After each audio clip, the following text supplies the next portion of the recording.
तज्ञ ज्योतिर्विद आनंद पिंपळकर. आज पाहूयात मकर रास, पृथ्वी तत्वाची रास. प्रमुख ग्रहांच्या संयोगाचे संकेत या वर्षी दिसत आहेत, चांगले दिसत आहेत, ते शुभ असणार आहेत. जरी 7.5 असली तरी फायद्याची असणार आहे. गुरु राहू केतू तुमच्यासाठी अनुकूल स्थितीत आहेत यावेळेस. याशिवाय हे वर्ष शनीच्या 7.5चा शेवटचा टप्पा आहे आणि यावर्षी शनी तुमच्या 2ऱ्या भावात विराजमान होणार आहेत आणि राहू केतू 3ऱ्या आणि 9व्या भावात राहतील, ज्याला ज्योतिषशास्त्रानुसार अनुकूल स्थिती मानली गेली. मात्र एक आहे की मकर राशींच्या लोकांमध्ये आळशीपणा वाढण्याची खूप शक्यता आहे. त्यामुळे आळशीपणापासून दूर राहा. न्यायनिष्ठूर आणि सत्यवादीपणा कुठं दाखवायचा हे देखील या वर्षात जपा. काही ठिकाणी तुम्हाला शांत राहिलेलं बरं पडेल. मे 24 पासून गुरु चंद्र राशीतून 5व्या भावात प्रवेश करेल आणि तो तुम्हाला अनुकूल परिणाम देणार. 2024 मध्ये राहू केतूचं 3ऱ्या आणि 9व्या भावात होणारं गोचर हे सुद्धा तुमच्यासाठी शुभ राहील. तुम्हाला तुमचा आत्मिक विकास करायचा असेल, तुम्हाला देवधर्म करायचा असेल, तुम्हाला भाग्य उजळवण्यासाठी काही करायचं असेल, परदेशी प्रवास करायचा असेल, विवाहासाठी तुम्हाला काही प्रयत्न करायचे असेल तर हा शुभ काळ देणार आहे. तुम्हाला संतती असेल तर त्यांच्याकडनं आनंद मिळेल. आणि एकंदरीतच बृहस्पतीचं गोचर तुमच्यासाठी अफाट आर्थिक लाभ 7.5 असून सुद्धा देणार आहे.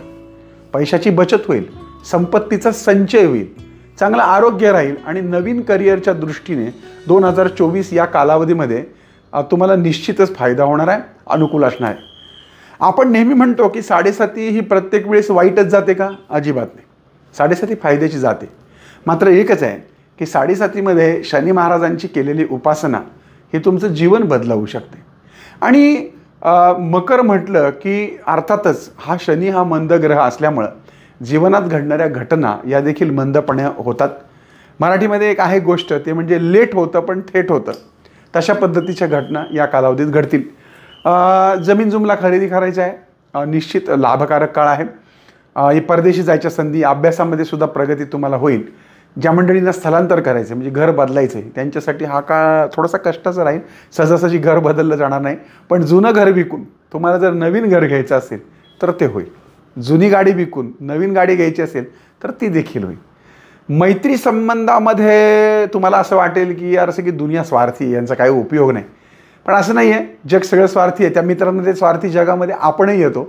त्यामुळे मला असं वाटतं की टेन्शन घ्यायला नाही पाहिजे या गोष्टीचं. आणि नातेसंबंध, मैत्री याच्यामध्ये कसं एकत्र तुम्ही याल किंवा वर्षभरामध्ये तुम्ही गेट टुगेदर करा, एकमेकांना भेटा. धार्मिकदृष्ट्यासुद्धा हे वर्ष चांगलं जाईल, विद्यार्थ्यांना देखील चांगलं जाईल.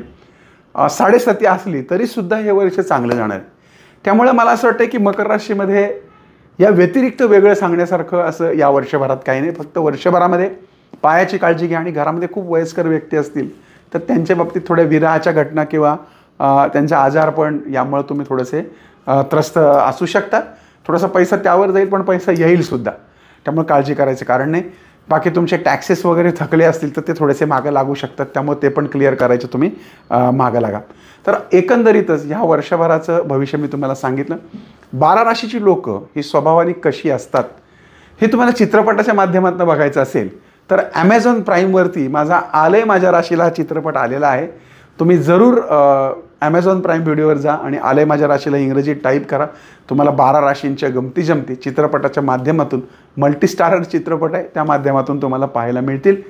या व्यतिरिक्त मेष राशीपासून मीन राशीपर्यंतचं पूर्ण राशींचं भविष्य हे मी आपल्या आनंद पिंपळकर आनंदी वास्तू या यूट्यूब चॅनलवर, फेसबुक पेजवर, त्याचबरोबर इंस्टाग्राम ID आनंद पिंपळकरवर देखील टाकलेलं आहे. तुम्हाला ते पाहायला मिळेल. त्यामुळे हे सगळे चॅनल तुम्ही सबस्क्राईब करा, लाईक करा आणि तुम्हाला या कार्यक्रमाबद्दल, माझ्याबद्दल, या चित्रपटाबद्दल जे काही वाटतं ते अगदी बिनधास्तपणे कमेंट करा. बरीच लोकं म्हणतात तुम्ही कमेंटला उत्तर देत नाही, कारण हजारो कमेंट येतात आणि ठिकठिकाणी येतात. म्हणजे इंस्टाग्राम आहे, फेसबुक आहे, मी वाचतो जरूर आणि फालतू कमेंट करता मी बघत देखील नाही.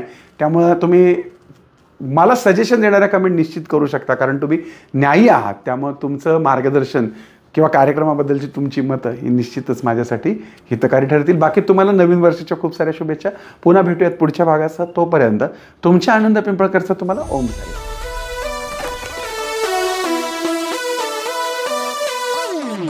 माणसांचा आणि राशींचा सुरू झालाय खेळ. आता बघू कोणाचा कसा लागतोय मेळ.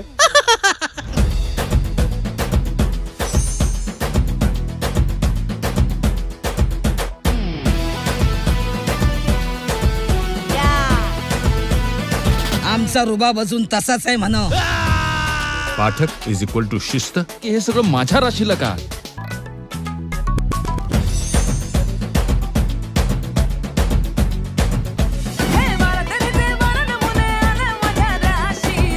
बरोबर, राशीला रे राशीला.